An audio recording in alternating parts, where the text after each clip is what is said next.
He came in from school yesterday. He goes, "Who just pulled his average up to 74 in civics? Pound this rock. Pound it. Pound it." 74. 74. Let's go out to dinner. I don't know how he does it. Oh, With the time he has. The donation check you're going to have to cut is going to be tremendous. Yeah, you're going to have to support the whole wing. Do you see son, how hard work pays off? Yeah. 74. Well, his average was so low in civics, he actually wrote to us. This is another text that he sent to his mother and me, and he goes, "Just knocked out 100s on a civics quiz," and then he followed that up by saying, "They said it couldn't be done. They said it couldn't be done." And then my wife said, "Congratulations, well done." And then he wrote, this is his text, "They wrote me off, but I didn't write back. They wrote me off, but I didn't write back. How they going to hate me now? How they going to hate me?"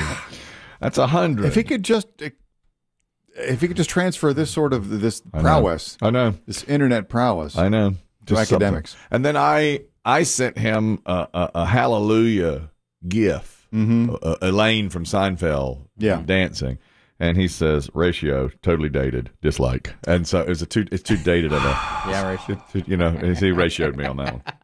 I can't win on that.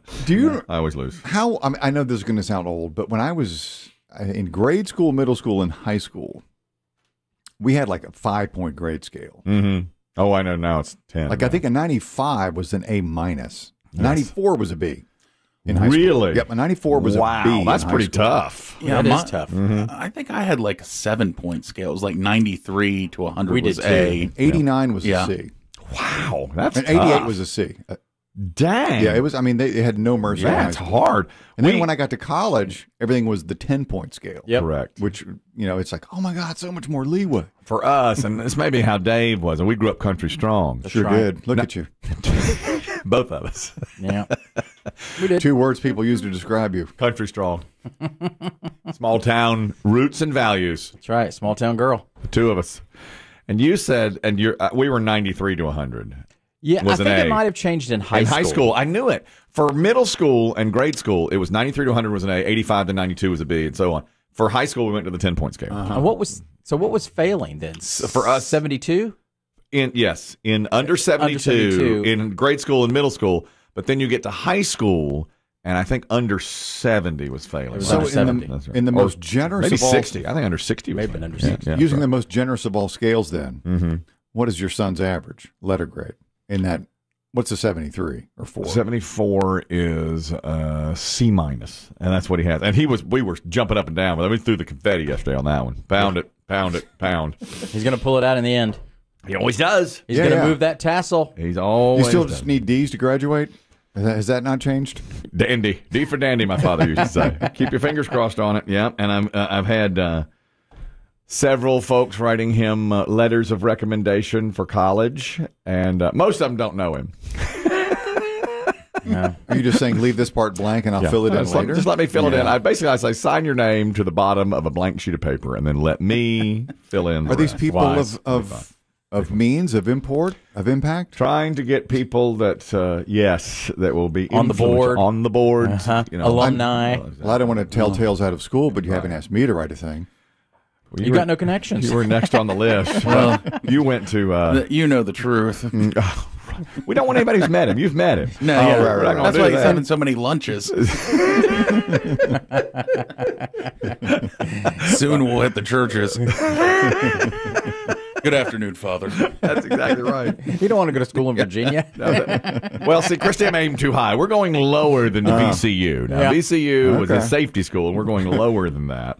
This has to do with school in a heroes and zeros segment. This dad is being called a hero by some, I guess a zero by others. His 2 daughters, age 18 and 16, were going to the homecoming dance at their high school. And he had a picture of himself on Facebook with the 2 daughters, and they're wearing really tight-fitting, short-cut, low-cut banquet-type gowns. Like you'd wear to prom now. Really revealing. The rules are different. Mm-hmm. Prom, long dresses. Longer. Homecoming is short. Okay, well, there you go. That's the current mode. Well, they were wearing short dresses. Right on. I mean, they showed a lot of leg. Don't write on it, Dave. I meant right on. Not right on. That's a tough right on. So he posted on Facebook, and many people commented, well, I sure wouldn't let my daughters go out like that. What kind of parent are you to let them go out like that, and so on. And he decided, instead of just taking that, lying down, he then went back on social media and posted a 2-minute video of himself saying, look, I trust my daughters. And a lot of them were saying, like, you better hide them. You know, the boys will be. He's like, it's not my job to make them look homely so that boys won't be attracted to them. And I've raised them right. And then he said, and this may be the most gripping of it, and he uses the term Karen here. Now, let's be clear. Those outfits are not the ones I would choose for my daughters to leave the house. If it were up to me, it'd be 24/7 Snuggies. But if I start dictating what my daughters wear, I'm going to teach them 3 things. A, they'll start to hate me for arbitrary rules.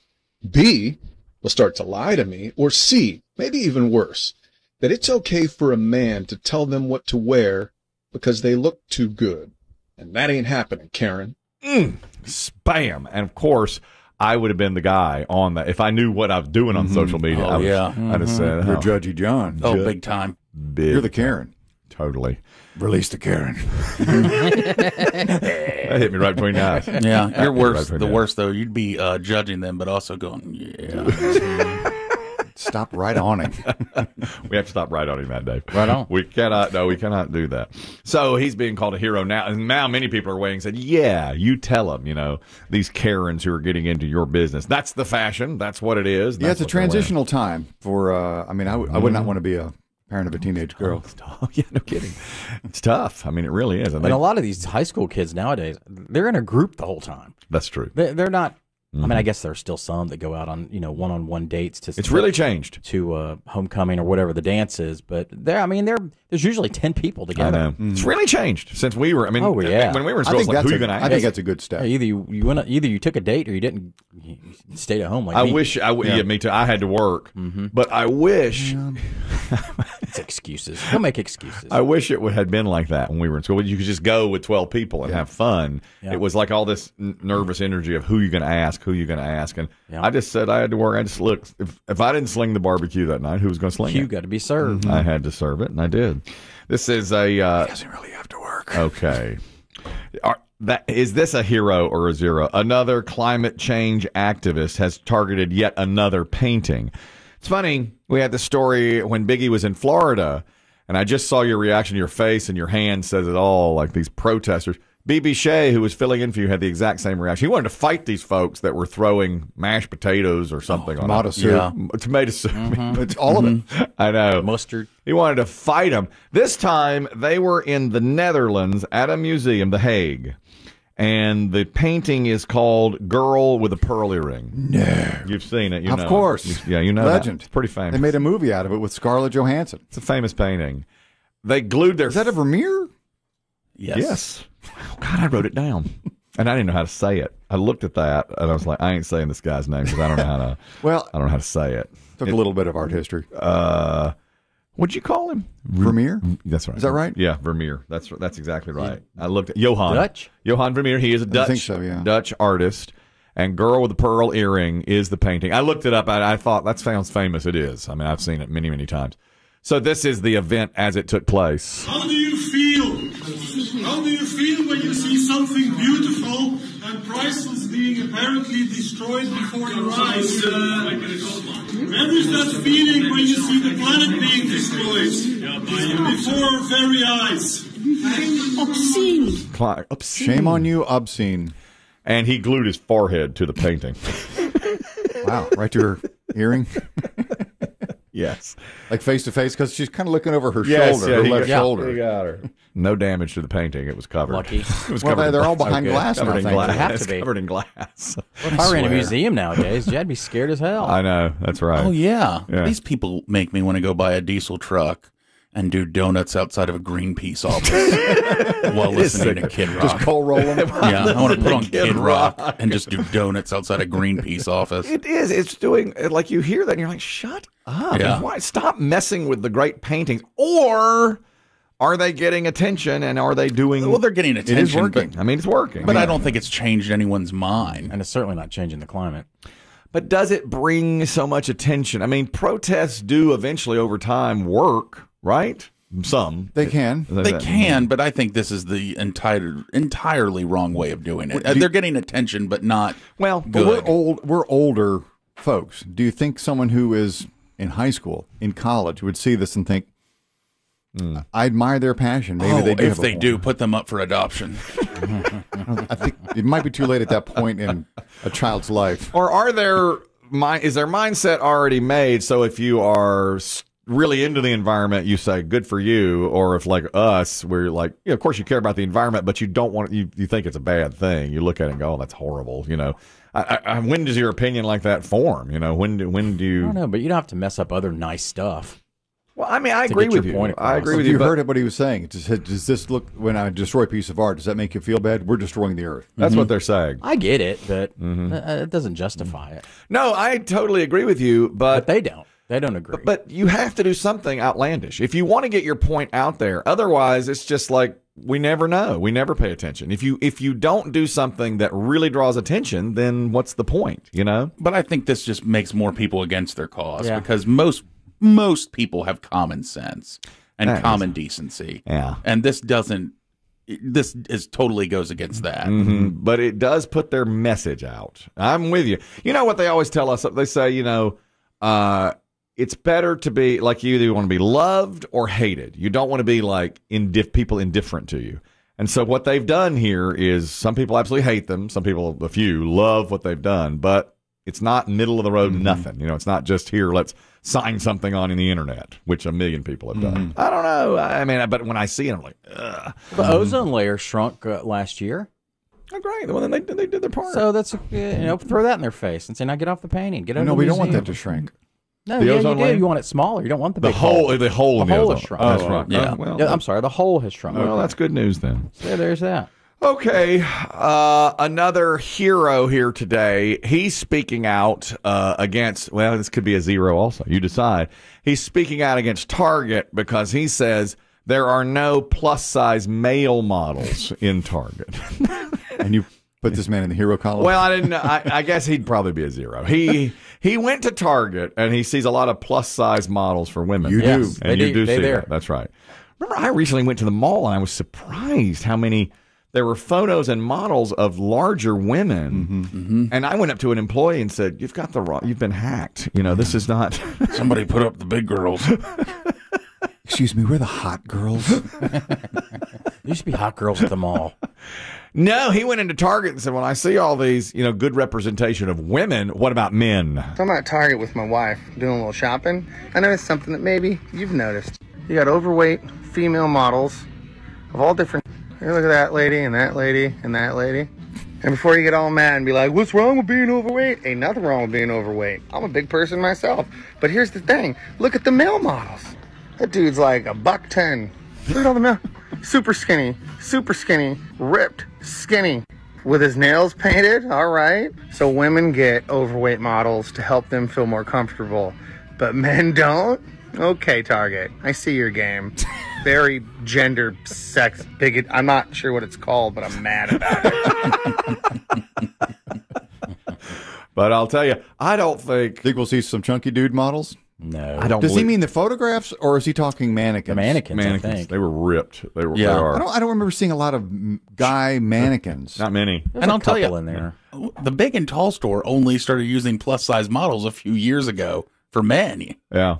I don't think chunky guys sell a lot of. No, I told you I bought a lot of bad clothes because it looked good on a skinny person. I and then I bought it and was like, mm-mm. Yeah. Well, when I saw the overweight models in the mall, which I hadn't been to the mall in forever, we had this discussion, and I think you move more product if you have gorgeous people, male or female, in them. But now they're saying, well, no, we want to represent everybody. It doesn't have to just be good-looking people. Yeah. Plus, women want to look nicer, and most guys just don't care. We do. I mean, we know if we're fat, we know what it's going to look like on us. We don't need a model. But I have to say now, when I used to look through the J. Crew catalog, you shouldn't have been looking in there in the first place. You don't remember his barn jacket era? What are you doing? But you have dreams. I did The old too. barn, you know the old barn. I remember the old barn. What are you doing getting a J. Crew I catalog? got a J. Crew. I got Was it in your by mistake? You hope you dream. You look at the models and you're like, I could. It's like the old wish book from Sears. Yeah, that's it. There's something for everyone. I always thought, well, that's what I look like. You know, this is what I don't look like that. That's the You think, well, one day I will. You don't. You don't. You buy a jacket, you plan on leaving it open. I know. Last night I walked through the living room with my shirt off. I had to go to the laundry to get a new T-shirt out. Is this pre or post pickle? Post pickle late last night. Only my son was awake. He was watching the football game. And I walked through and he goes, whoa, whoa, whoa, whoa. He's Johnny Naked. Exactly. He comes through all the time with just a towel on. You know? I guess you've crossed over into bad naked. I guess I have. And I said, that's right. Bad dad naked. I said, I'm going to get a T-shirt. He's like, oh, God, I can't unsee it. I can't unsee it. You know, we don't need that kind of. Let's talk about body shaming. Body shame by At least he did emoji you like a muffin top. You could have done that. Steve, you're talking about the plus size models. Now, this guy from Target said, how about plus size male models? Go ahead. Hey, yeah, it's funny you guys are talking about this because I noticed the other day the LL Bean catalog is full of big old burly bearded men. Is that right? Interesting. So they have changed up because when I used to get J. Crew, it was nothing but thin, good-looking guys. That's all. Well, that's almost all the magazines in the 90s were. Really until recently, right? Until the last 5 or 6 years, you get that. Now we have big old burly bearded men. I miss my quality. See, if I'm 20 years younger, maybe I could be in that thing. You know, a little overweight, just a regular looking guy, you know, and the big and tall for sure. Anyway, this guy's a hero for pointing it out. He just said it. A hero. Or a zero for who cares, you know, one of the other. You decide.